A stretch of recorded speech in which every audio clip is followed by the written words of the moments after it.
Jangan lupa subscribe, tekan tombol loncengnya, like, share, dan komen.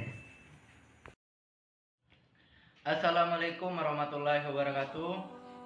Perkenalkan, nama saya Angga Wiyantoro dari Universitas Islam Negeri Sultan Taha Sefidin Jambi, Fakultas Tarbiyah dan Keguruan, Prodi Pendidikan Agama Islam. Di sini saya akan memenuhi tugas UAS akhir semester dari dosen pembimbing Pak Pratno MPDI, mata kuliah Ushul Fiqh. Baiklah, di sini saya akan menjelaskan sedikit tentang istihsan. Sebelumnya kita harus menyebutkan poin-poin apa saja yang kita harus jelaskan. Yang pertama yaitu apa yang dimaksud dengan istihsan. Yang kedua, macam-macam istihsan. Ketiga, hakikat istihsan. Keempat, kehujahan istihsan. Kelima, pandangan Imam Syafi'i terhadap istihsan. Yang pertama yaitu pengertian istihsan. Menurut bahasa, istihsan adalah menganggap baik terhadap sesuatu. Lalu menurut ulama usul fiqh, istihsan artinya berpindahnya dari hukum qiyas, jali artinya jelas, kepada hukum yang dihendaki oleh qiyas, kopi.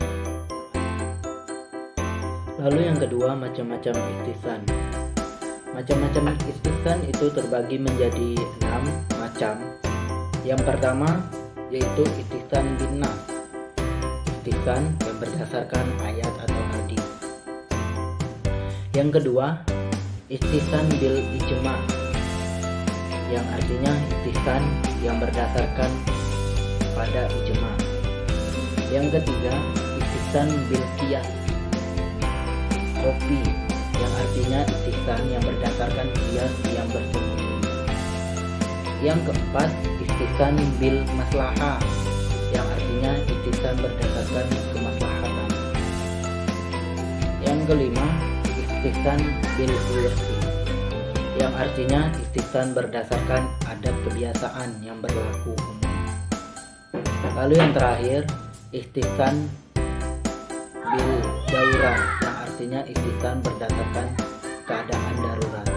Lalu yang ketiga yaitu hakikat istihsan. Menurut para ulama fikih, berdasarkan pendapat mengenai keabsahan istihsan sebagai dalil pokok dalam pengambilan hukum. Di antaranya, ulama yang paling santer dalam membela dan mengamalkan istihsan sebagai hujjah adalah ulama mazhab Hanafi. Ditambah sebagian ulama-ulama lainnya dari mazhab Maliki dan Hambali.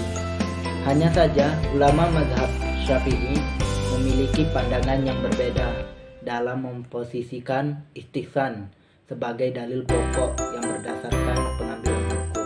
Lalu yang keempat yaitu kehujahan istihsan. Kehujahan istihsan terbagi menjadi 4 ulama.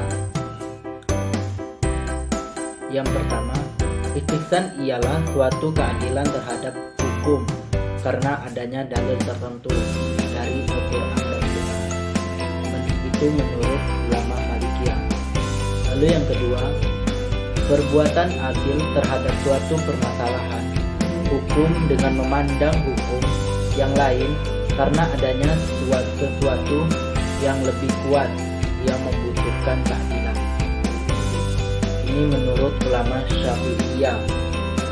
Lalu yang ketiga yaitu istihsan ialah semua yang dianggap baik oleh mujahid menurut akalnya. Ini menurut ulama Hanafiyah. Lalu yang keempat, yang terakhir, istihsan ialah pengambilan suatu kemaslahatan yang bersifat juz'i dalam menanggapi dalil yang bersikap global. Ini menurut ulama Hanabilah. Lalu yang terakhir yaitu kelima, pandangan Imam Syafi'i terhadap istihsan. Imam Syafi'i berdasarkan pengikutnya memiliki pandangan yang berbeda mengenai istihsan. Mereka menolak dan mengkritik habis orang-orang yang menggunakan istihsan sebagai dalil pokok dalam pengambilan hukum setelah 4 dalil pokok yang telah disepakati, yaitu Al-Quran, hadis, ijma, dan qiyas. Bahkan mengenai istihsan ini Imam Syafi'i berkata, barang siapa yang menghujjah dengan istihsan berarti ia telah menetapkan sendiri hukum syara.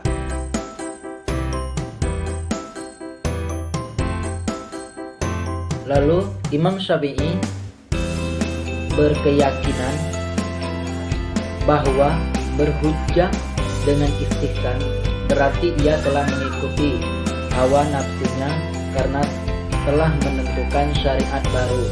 Sedangkan yang berhak membuat syariat itu hanyalah Allah Subhanahu wa taala. Dari sinilah terlihat bahwa Imam Syafi'i beserta pengikutnya cukup keras dalam menolak masalah istihsan. Baiklah, itu saja yang bisa saya jelaskan sedikit tentang istihsan. Semoga bermanfaat bagi teman-teman semua, dan begitu juga saya.